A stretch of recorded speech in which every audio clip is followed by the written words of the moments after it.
함께 묵상하실 하나님 말씀은 히브리서 제9장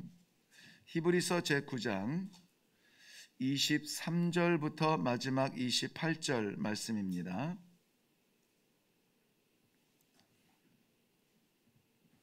네, 우리 한 목소리로 읽겠습니다. 시작.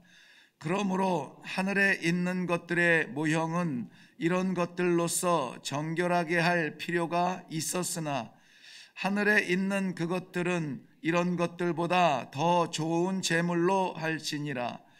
그리스도께서는 참 것의 그림자인 손으로 만든 성소에 들어가지 아니하시고 바로 그 하늘에 들어가사 이제 우리를 위하여 하나님 앞에 나타나시고 대제사장이 해마다 다른 것의 피로써 성소에 들어가는 것 같이 자주 자기를 드리려고 아니하실지니 그리하면 그가 세상을 창조한 때부터 자주 고난을 받았어야 할 것이로되 이제 자기를 단번에 제물로 드려 죄를 없이 하시려고 세상 끝에 나타나셨느니라. 한 번 죽는 것은 사람에게 정해진 것이요 그 후에는 심판이 있으리니 이와 같이 그리스도도 많은 사람의 죄를 담당하시려고 단번에 들이신 바 되셨고 구원에 이르게 하기 위하여 죄와 상관없이 자기를 바라는 자들에게 두 번째 나타나시리라. 아멘. 우리 먼저 기도하겠습니다. 우리를 죄에서 속량하신 주의 은혜, 그 은혜로 인하여서 오늘도 성도로 깨었고 성도로 말씀을 받으며 성도로 살아가기를 원합니다. 하나님께서 택하신 성도들이오매 오늘도 이 말씀 가운데 힘없고 나아가서 말씀 중에 살고 말씀을 만나는 그 순간까지 흔들리지 않는 단단한 믿음으로 이 시대를 이겨내게 하여 주시옵소서. 오늘도 말씀하여 주시며 우리를 다스려 주실 하나님을 의지하옵고 예수님의 이름으로 기도하옵나이다. 아멘. 네, 오늘 본문 말씀은 2020년 11월 8일에 제가 주일에 설교했던 본문인데요. 그때에는 27절 말씀에 있는 한 번 죽는 것은 사람에게 정해진 것이요 그 후에는 심판이 있으리라 하는 가운데 있을 심판에 대하여서 그 후에는 이라는 제목으로 말씀을 나누었고요. 그때의 내용은 그 심판에 대비하여서 성도는 어떻게 살아야 될 것이냐, 성도의 자세에 대해서 이렇게 설교한 내용을 확인을 했습니다. 오늘은 우리가 그 심판에 대비한 성도들의 자세가 아니라 그 심판을 두렵지 않게 오히려 기다림으로 살아가야 되는 그 성도로 살 수 있도록 길을 열어주신 그리스도의 제사, 완전한 제사를 그런 관점에서 오늘 본문 말씀을 함께 묵상하려고 합니다. 우리가 어떠해서 준비되어서 의로워서 그 앞에 나아가는 것이 아니라 우리를 의롭게 하신 그 무엇인가 있었는데 그것을 오늘 말씀을 통하여서 우리 다시 받고 다시 한번 확신하고 그리고 힘있게 성도로 믿음의 사람으로 살아갈 수 있기를 먼저 주님의 이름으로 축원드립니다. 18절 말씀에 보면은 이러므로 첫 언약도 피 없이 세운 것이 아니라 첫 언약도 피와 같이 세워졌다라고 했는데 그 첫 언약, 즉 율법의 언약을 말씀하는데요. 그 율법 속에서도 하나님의 백성들이 하나님의 그 구원을 받고 출애굽하여서 광야 생활을 살아갈 때에 낯선 미지의 세계를 살아갈 때 저지를 수밖에 없는 연약함 속에서 어떻게 용서를 받고 죄를 씻을 수 있느냐, 피제사를 드려야 된다. 이것이 첫 언약이었죠. 22절 말씀 보면은 율법을 따라 거의 모든 물건이 피로써 정결하게 되나니 피 흘림이 없은즉 사함이 없느니라. 네, 이것도 율법을 따라, 즉 첫 언약을 따라서 용서함을 받기 위해서는 반드시 피제사를 드려야 된다라는 것입니다. 성경에서 피라고 말하는 것은 동물의 빨갛게 흐르는 그 피를 보는 것, 의미하는 것이 아니라 생명을 의미합니다. 그러므로 하나님 앞에서 범죄한 자는 모두 생명을 잃고 죄 가운데 죽음이 마지막 사형 선고가 결론인데, 그 마지막 결론의 방향을 완전히 틀어서 죽음이 생명되도록, 저주가 축복이 되도록 위치를 바꾸고 방향성을 바꿀 수 있는 데에는 피제사가 있어야 되는데요. 그러므로 첫 번째 주어진 율법으로부터 우리는 이 피제사에서 자유로울 수가 없습니다. 반드시 피제사로 인하여서 용서, 즉 사함, 하나님 앞에 다시 설 수 있는 기회를 받을 수가 있게 된다는 것이죠. 그런데 오늘 우리는 피제사를 드리지 않습니다. 왜냐하면 오늘 23절 말씀을 시작할 때에 그러므로 이렇게 시작하거든요. 그러므로 피제사를 통해서 사함을 받는 방법이 있다는 것입니다. 그러므로 이렇게 하면 된다는 것이죠. 그 피제사에는 두 가지가 오늘 본문 가운데는 나옵니다. 모형적인 것과 실체적인 것입니다. 모형적인 것은 그림자와 같은 것이고, 실체와 같은 것은 본체라는 것인데요, 제물의, 그 피제사 제물의 본체이고 또 용서의 본체가 되는 것이 있다는 것입니다. 우리는 그것을 오늘 함께 발견하고 또 꽉 붙들고 그 본체에 의지하여서 우리의 씻겨진 죄에 매이지 아니하고 용서하신 하나님 앞에 나아가듯 저 세상으로 나아가게 될 것입니다. 이것은 예수 그리스도께서 우리를 위해서 단번에 들이신 십자가 속죄의 제물을 말한다는 것, 우리는 너무나 잘 알고 있습니다. 모든 성도는 태초부터 지금 이 순간까지 예수 그리스도의 이 십자가의 피제사 없이는 단번에 드려진 속죄 제물이 아니고는 하나님 앞에 나아갈 수가 없을 것입니다.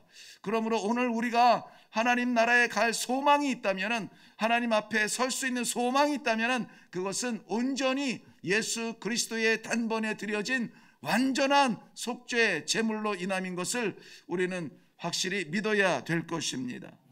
오늘 예수님께서 십자가에서 드리신 완전한 제사란 무엇이냐, 본문 가운데서 한번 묵상하고 그 완전하게 드려진 제사를 의지하며 나아갈 수 있는 시간이 되기를 바라는데요, 먼저는 23절 말씀 보면 하늘에 있는 것들의 모형은 이런 것들로서 정결하게 할 필요가 있었으나 하늘에 있는 그것들은 이런 것들보다 더 좋은 제물로 나아가야 제물로 할지니라. 이런 것들이라고 하는 것은 첫 번째 율법으로 정해진 피제사였죠. 그 피제사, 그것들보다 더 좋은 제물로 드려져서 사함, 즉 용서함이 되었다라고 하는데요, 더 좋은 제사라고 하는, 제물이라고 하는 것은 바로 예수 그리스도의 속죄 제물 되심을 말하고 있습니다. 반복적으로 드려졌던, 모형적으로 드려졌던 율법, 구약의 율법적 제사를 완전히 충족시키시고 그 제사를 구성하셨던, 제작하셨던 하나님의 마음을 흡족하게 만들어서 완전한 제사로 드린 것이 예수 그리스도의 십자가의 제물이 되심입니다.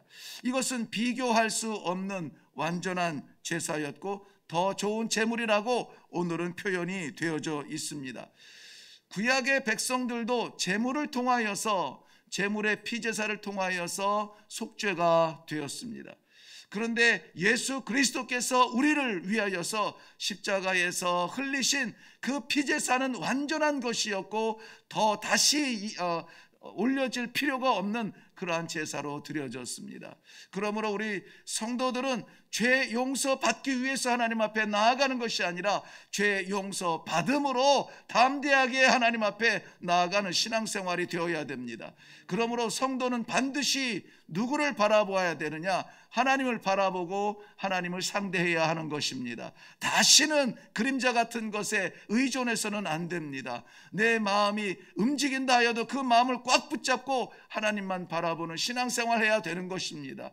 늘 말씀드립니다마는 신앙생활 가운데 교회 생활하면서 성도의 삶을 살아가면서 사람을 바라보며 우리의 신앙이 좌우돼서는 안 됩니다. 사람 바라보면 반드시 실망하게 됩니다. 그 사람 가운데서는 멀리는 별로 마음에 안 드는 나와 성향이 다른 또 다른 저 먼 자리에 앉아서 예배드리는 다른 누군가, 성도 중에 누군가일 수도 있겠고, 그 사람 가운데서는 늘 존귀하게 여겨지고 그저 하나님의 종으로 여겨지는 목사가 될 수도 있겠고, 그 사람 가운데서는 거울에 비치는 내 모습이 될 수도 있습니다. 내가 어떠함이 교만이 되어서 내가 주인 되는 것, 가장 무서운 우리의 적이고 원수가 되는 순간입니다. 그러므로 나로부터 시작하여서 이 신앙생활에 함께 동역하는 우리 모든 동지들, 귀한 동반자이지만은 그러나 우리의 눈은 항상 하나님을 바라보는 것을 잊지 말아야 될 것입니다.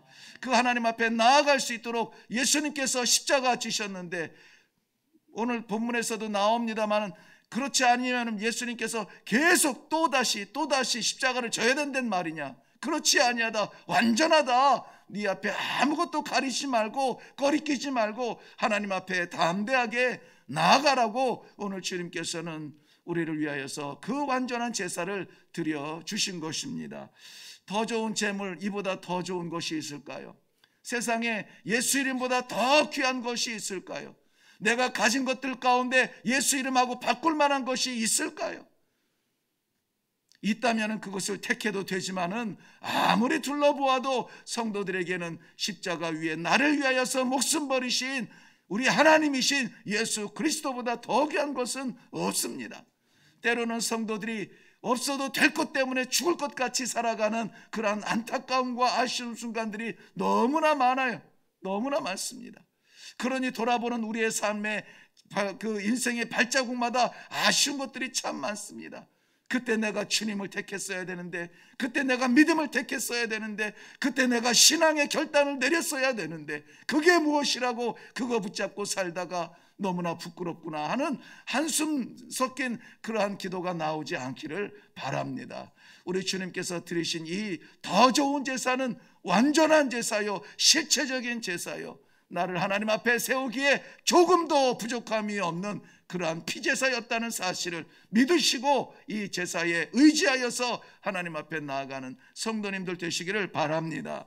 완전한 제사라는 것 또 한 가지 보면 24절 말씀 보면 그리스도께서는 손으로 만든 성소에 들어가지 아니하고 바로 하늘에 들어가 하나님 앞에 서셨다고 말씀하고 있습니다. 하늘에 들어가신 그 그리스도의 제사, 그 길이 바로 우리의 길이 되는 것입니다. 땅의 성소로 들어가지 아니하고 하늘의 성소로 들어가셨답니다. 땅의 성소는 어떤 성소입니까? 바람 불면 펄럭이는 성막이었다가 사람의 손으로 지은 성전들을 말하고 있습니다. 아무리 화려하고 아름다워도 전쟁 나서 불 던지면 불타는 게 성소였습니다. 그 뒤에는 돌 위에 돌 하나 남지 않을 만큼 망할 때는 철저하게 말하는 것이 성소입니다. 그러므로 이 시대의 성소, 바로 무너지지 아니할 성소, 영원한 성소의 길을 열어주신 우리 주님의 완전한 제사를 믿으신다면은 나의 나됨이 인간 이태연이 아니라 인간으로 불리워지는 우리가 아니라 하나님께서 내주하여 주시고 하나님께서 말씀하여 주시고 순간도 놓지 아니하시는 그 은혜로 말미암아 오늘도 내가 성도 되도록 일어나게 하신 하나님의 은혜의 성소, 바로 우리 자신을 성소로 세우신 하나님, 바로 영원하신 성소의 왕좌에 계신 하나님 앞에 나아갈 수 있도록 길을 열어주신 하늘의 성소, 우리의 고향이고 우리가 가야 될 자리고 우리가 목표해야 될 자리고 우리가 영원히 살 자리, 바로 거기라고 하는 사실을 조금도 흔들리지 아니하는 믿음으로 오늘도 바라보며 살아가시기를 바랍니다. 그 하나님의 영원한 성소에 들어가기 위하여서 우리가 무엇인가 해야 될 것 같은 의무와 같은 그러한 신앙이 아니에요. 감격스러운 신앙입니다. 우리에게 그 길을 열어주신 예수 그리스도의 십자가 그 길이 따라가다 보면 힘들 때도 있어요. 순종하다 보면 괴로울 때도 있습니다. 하고 싶지 않을 때가 있어요. 내게 맞지 않은 것도 있습니다. 그러나 순종하고 그 길을 따라가면 우리 주님 들어가신 하늘의 성소에 우리가 함께 들어갈 수 있다는 것, 이것이 우리의 믿음이요, 이것이 그리스도께서 우리를 위해서 드리신 완전한 제사라고 하는 사실을 믿으시고 오늘도 순종으로 따라가시기를 바랍니다. 또 마지막으로 한 번 더 보면은 완전한 제사는 어떤 제사였는가? 26절 중반에 보면은요, 자기를 단번에 제물로 드려 죄를 없이 하셨다라고 말씀하고 있어요. 28절 말씀에도 동일한 의미로 쓰고 있는데요, 죄를 담당하시려고 단번에 제물로 드리신 바 되셨다라고 말합니다. 죄를 담당기 위해서 단번에 드리셨다. 두 번 드릴 것도 없습니다. 그와 비슷한 것을 드릴 필요도 없습니다. 예수님께서 드리신 제사는 단번에 완전히 드려지신 그러한 제사라고 하는 것입니다. 그것은 왜 그랬다고요? 죄를 없이 하기 위해서예요. 누구의 죄입니까? 우리의 죄예요. 나의 죄입니다. 우리 예수님의 십자가의 제사가 완전했다면 우리의 죄 용서도 완전하다고 믿으시기를 바랍니다. 그리스도께서는 죄가 없으십니다. 우리를 위한 대속 제물이 되기에 완전하신 분이었죠. 그래서 매년마다 매번마다 부끄러울 때마다 드려지는 피제사가 아니라 단번에 완전하게 드리신 예수 그리스도의 십자가 그 속죄의 제물, 그 제물을 우리가 의지하고 나아가는 것입니다. 사랑하는 성도 여러분, 오늘도 우리가 여전히 하나님 앞에는 완전하지 못하여서 부끄러울 뿐입니다. 부끄러울 뿐이에요. 그런데도 불구하고 오늘 우리가 걸어가는 이 길은 천국길입니다. 주님께서 열어주신 그 믿음의 길 따라가는 이 길은 생명의 길입니다. 영광의 길입니다. 우리가 여기서 열심히 살고 깨끗하게 살아서 가는 길이 아니라 이 길을 가는데 이래서는 안 되지, 저래서는 안 되지, 그러한 것들을 자꾸 잘라버리고 우리의 욕심을 꺾어버리고 우리의 교만을 잘라버리는 이러한 겸손의 모습을 날마다 우리는 학습할 뿐이지, 하나님께서 열어주신 오늘의 우리의 생명의 길도, 이 하루의 생명의 길도 연명의 길이 아니라 하나님께서 열어주신 생명길로, 영광길로 나아간다라고 하는 이 확신을 가지고 십자가 붙들고 나아가시기를 바랍니다. 28절 하반절 결론인데요, 28절 하반절 말씀 보면 우리 마지막인데요, 자기를 바라는 자들에게 두 번째 나타나시리라. 오늘 말씀하는 것 가운데 유일하게 미래형으로 쓰여지고 있습니다. 예수님의 재림을 말하죠. 완전한 제사, 미래형으로 쓰여져 있다는 것이 이상하지 않습니까? 완전한 제사는 이루어진 것이죠. has done인데요, 이것이 미래형으로 쓰여졌다는 것입니다. 누구를 위해서? 이 시대를 성도로 씨름하며 살아가는 성도를 위하여서 주님께서 재림하실 것입니다. 이 주의 재림이 이 완전한 제사의 결론이 될 것입니다. 우리들에게는 소망이죠. 성도의 삶에 우리는 다시 오실 예수 그리스도 만날 것을 소망하면서 그 앞에 부끄럽지 않기를 바라면서 오늘도 힘쓰는 것입니다.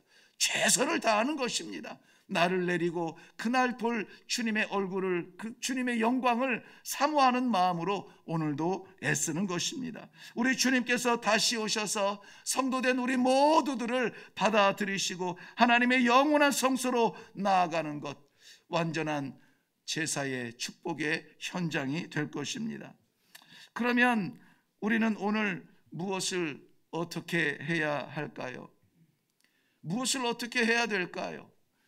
우리가 착하게 살아서 법 없이 살아서 나아가는 것이 아니라 그리스도께서 드리신 완전한 단번에 드리신 제사의 의지에서 오늘도 담대하게 나갈 수 있는데, 하나님의 백성의 삶을 살 수 있는데 우리는 어떻게 살아야 합니까? 단편적으로 우리는 그저 감사할 것밖에 없습니다. 감사할 것밖에 없어요. 조금 부족해도, 삶 가운데 허전함이 있어도, 조금 덜 벌어도, 건강에 이상 신호가 와도, 우리들에게 빨간불이 켜져도 그저 감사할 것밖에 없습니다. 연명하는 삶이 아니라 그 길을 가는 삶이라면 그 길을 열어주신 예수 그리스도의 그 단번에 들이신 완전한 제사에 감사하며 오늘 우리가 감사가 우리 입술에 붙어 있기를 바랍니다. 그저 감사하며 나아갈 때에 그 감사의 마지막 열매를 하나님 앞에 내어 드릴 수 있는 우리 성도들의 열매들, 이 감사의 열매들이 많이 맺혀지는 귀한 하루가 되시기를 주님의 이름으로 축원합니다. 기도하겠습니다. 우리가 무엇이간데 우리를 위하여서 자신을 십자가에 못 박으신 하나님이신 예수 그리스도, 완전한 제사를 인하여서 우리는 거저 믿음만으로 하나님 앞에 나아가게 하심을 인하여 감사합니다. 그러나 하나님 아버지, 육신의 몸을 끌어안고 살아가는 이 시대에 오늘도 어떠한 일을 만날지 알지 못하겠습니다. 두렵고 떨리며 의심스럽고 유혹이 있을 그러한 자리까지 나아가 될지도 모르는데, 아무쪼록 우리 마음 중심에 살아계신 우리 하나님의 말씀이 살아계셔서 우리를 다스려 주시옵시고, 그저 그 은혜에 감사하며 오늘 하루를 감사로 가득 채울 수 있도록 주님 도와 주시옵소서. 감사드립니다. 예수님의 이름으로 기도하옵나이다. 아멘. 우리 오늘 기도할 때에는 그저 감사할 수 있기 바라요. 우리가 뭐라고 하나님께서 성도로 세우시고 오늘도 성도로 살아가게 하시는지, 우리의 가족들을 생각해도 많이 부족한 부분들도 있고 어려운 부분들도 있고 풀리지 아니하는 십자가도 있습니다. 그럼에도 불구하고 감사하십시오. 감사하며 나아갈 때 하나님께서 그것들이 우리의 발목을 잡는 것들이라면 풀어주실 것이요, 우리의 마음을 혼란하게 하는 것이라면 열어주실 것이요, 감사로 나아가는 길에 하나님께서 방해하실 일이 전혀 없습니다. 그저 지금 오늘 아침에 작정하고 하나님 앞에 하소연하려고 들고 왔던 기도의 제목이 있거든, 감사로 그 제목을 들고 나아가시기를 바랍니다. 특별히 좀 기도의 부탁을 하나 더 드리는 것은, 새벽재단에서 우리 함께 늘 기도하시던 그 앞에서 기도하시던 우리 서형종 목사님 계신데요, 목소리 크신 분, 네, 다 아시네요. 네, 그분이 지금 제가 그 국가가 정확하지 모르겠는데 키르기즈스탄의 그 이슬람 국가죠. 거기에 지금 선교를 목적으로 단기 선교로 가 계시는 상황입니다. 이런저런 어려움들이 있겠지만, 그러나 하나님께서 그곳을 보내셨던 그 목적을 이룰 수 있도록 복음이 증거되어지고 증인되어 돌아올 수 있도록 하나님께서 사용하여 주시옵소서. 우리 목사님을 위해서도 우리 시간에 한번 기도하고 그리고 각자의 기도의 제목으로 나아갈 수 있기를 바랍니다. 우리 다 같이 기도하겠습니다.